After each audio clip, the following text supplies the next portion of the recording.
This is what Vladimir Putin said on Sunday. Высшие должностные лица ведущих стран НАТО Top officials of leading NATO countries are making aggressive statements about our country. нашей страны. Therefore, I'm ordering the Minister of Defense and the Chief of the General Staff to put the strategic nuclear forces on special alert.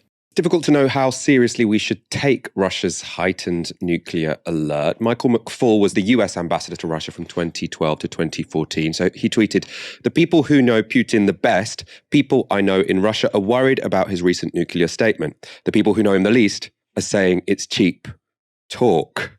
So that's very, very concerning there. But the consensus from NATO seems to be that this is a bluff and they're willing to risk escalation by continuing to arm Ukraine. Now, we should hope they're correct because Russia's nuclear arsenal is the largest in the world. Estimated inventories in 2022, so this year, were 5,977 nukes for Russia and slightly fewer than that for the United States. There are no other countries in the world which compare. Although given how damaging we know that, 200 nukes would be or one nuke would be, I've never been that convinced as to how, the stacking up of numbers is what we should be so worried about here. How worried should we be about the use of nuclear weapons? I'm pretty sure that this is not in Putin's plan A or probably either his plan B or his plan C. As of now, not very worried, but there's always a niggle at the back. I think one's got to remember, you gave those figures. At the height of the Cold War, the Americans and the Russians, the Soviets together shared over 60,000 nuclear weapons. The numbers have come down hugely, but there's still massive overkill, even so. The other thing is that nuclear deterrence is not about mutually assured destruction. Within the frame of what is called nuclear deterrence, there have been all kinds of plans for nuclear use. I mean, Britain took tactical nuclear weapons to the Falklands Malvinas War, for heaven's sake. I remember going to a NATO briefing. They did it for academics back in the 1980s, and having a conversation over coffee with a German officer in the nuclear planning group, the NATO nuclear planning group. And he was saying about, well, if the Soviets did come at us over the border in very large numbers, we'd start off by letting off 5 small airburst nuclear weapons, and that would stop them in their tracks. So the whole idea of nuclear war fighting is in the lexicon and in the thoughts, even now. It certainly was at the height of the Cold War. Having said that, looking at what some really people that I respect as experts in nuclear activities and nuclear planning are saying, the consensus tends to be that Putin probably has put some of the nuclear forces on a slightly higher state of alert. It's what the United States would do, might have already done, but they won't announce it. It's almost routine in any conflict involving a very major opponent, particularly one armed with nuclear weapons. Beyond that, I think there's a large element of Putin basically reminding the West that Russia is a major power and don't you forget it.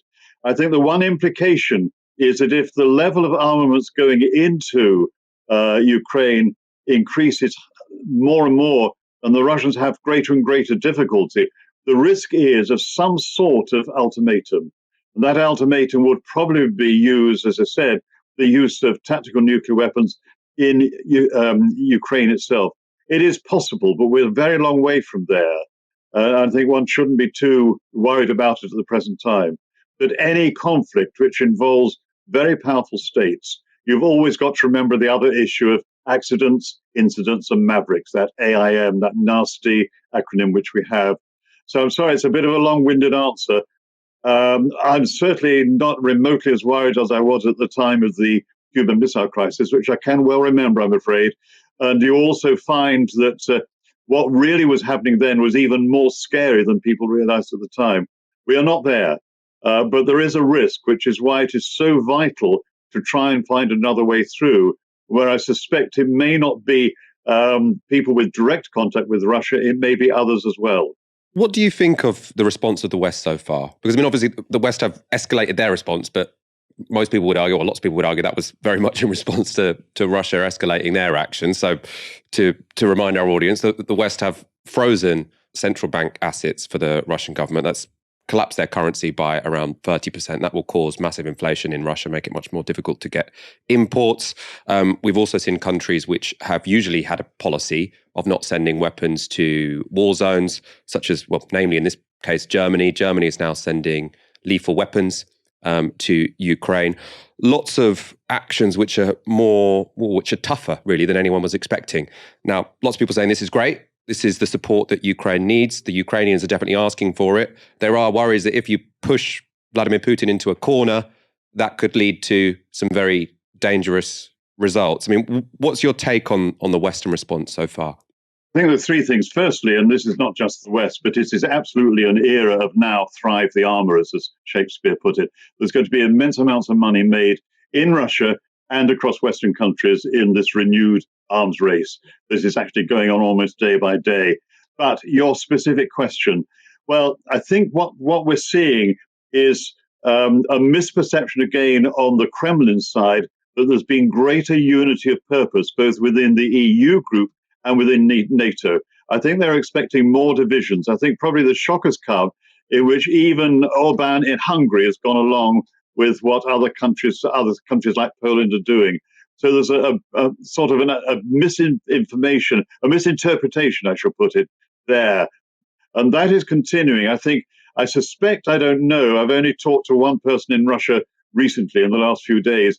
I suspect, though, that some of the other issues may be affecting the ordinary Russian as well. I mean, I do know from somebody I was listening to yesterday in St. Petersburg that essentially there is incredible control of the state media and very tough control of any kind of dissent. And the idea is that this is still just a military operation, a necessary one, and there've been no casualties on the Russian side so far. But that is not going to hold. And I think it's curious, it's some of the other things like being excluded from major football occasions, sporting occasions, cultural occasions will have an effect. As to your specific point on the sanctions themselves, they have been pretty heavy, but in some ways Russia under Putin was prepared for this, both by the $600+ billion reserves that they built up, and also the capability on the oil and gas side.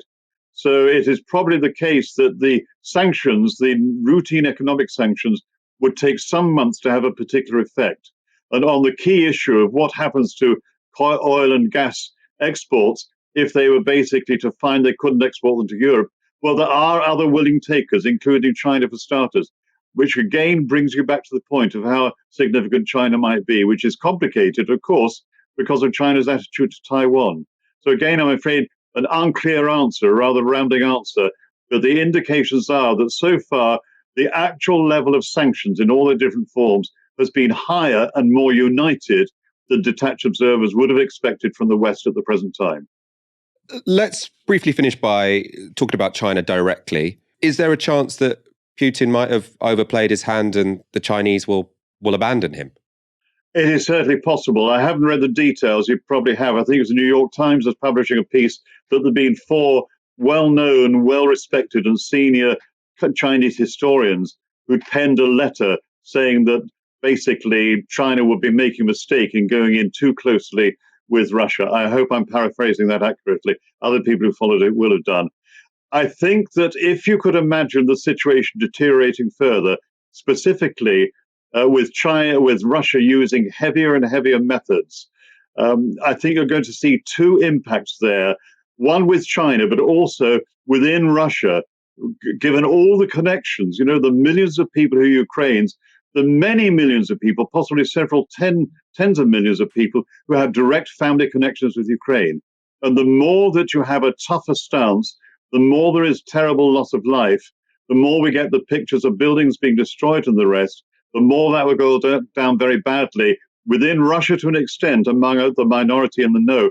But also China will be concerned not so much with what Russia is doing, but the impact on global public opinion and the fact if Russia ends up as a major pariah, quite a lot of that will stick on China as well. So yes, I think that is an important thing that you can never know with Beijing because obviously it plays things so cautiously and Xi himself is in such a position of power.